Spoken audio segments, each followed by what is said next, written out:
بشكل متسلسل، كان آخرها وفاة سيدة وجنينها ليلة السبت إلى الأحد، وهو النزيف الذي طبع صورة سوداوية لواقع الصحة بالولاية. نتابع تقرير لمحمد أغوليش. يروحوا يرقدوا مزيده في البلاكار، يروحوا يبلعوا، تعيط لها تجي تصوت انا شت. ومشي غير اختي اللي ماتت، نصهم يا ناس راها تموت، راهم يموتوا، راهم هذا السبيطار. غادي نقول لكم حاجه.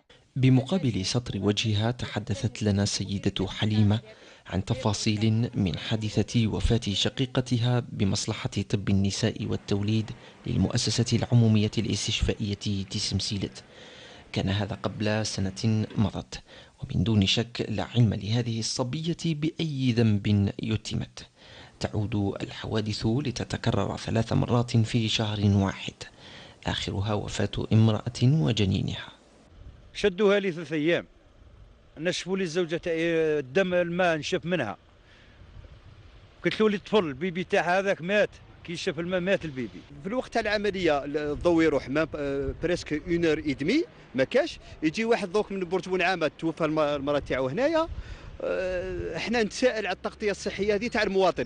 استنادا إلى موقف وصاية الصحة من القلق الذي يسيطر على المواطنين خوفا على صحتهم من مؤسسات الصحة، فهي تسجل حوادث الوفيات في خانة سنة الطبيعة، ولا يبدو بالنسبة لها أي موقف مثيرا للشك في ذلك، مثلما يسيطر الصمت على مستويات أخرى.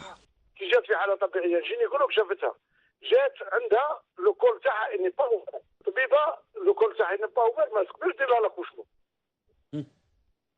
دركا من بعد الغدوة طبيبة قررت، الجينيكولوج قررت باش دير لها تعاونها بالسيروم. دركا الجينيكولوج اللي عندها النية باش تعاون ما عندهاش نية باش تقتلها، سبب هذا توفى الجنين. الطبيبة ما بغاتش دير لها سيزاريان، تقول لك مادام الطفل توفى علاش نفتح المرأة؟ ننقذ الطفل عنه، الطفل ننقذ المرأة الطفل توفى. دارت لها ان اكوشمون بارفوا باس. على عكس البيانات التي تبعث بها مديرية الصحة للمركزية بالعاصمة، الكثير من الحقائق مهملة عن المناقشة تماما، كمثل هذه العيادة المهجورة ومثلها 15 عيادة أخرى مغلقة.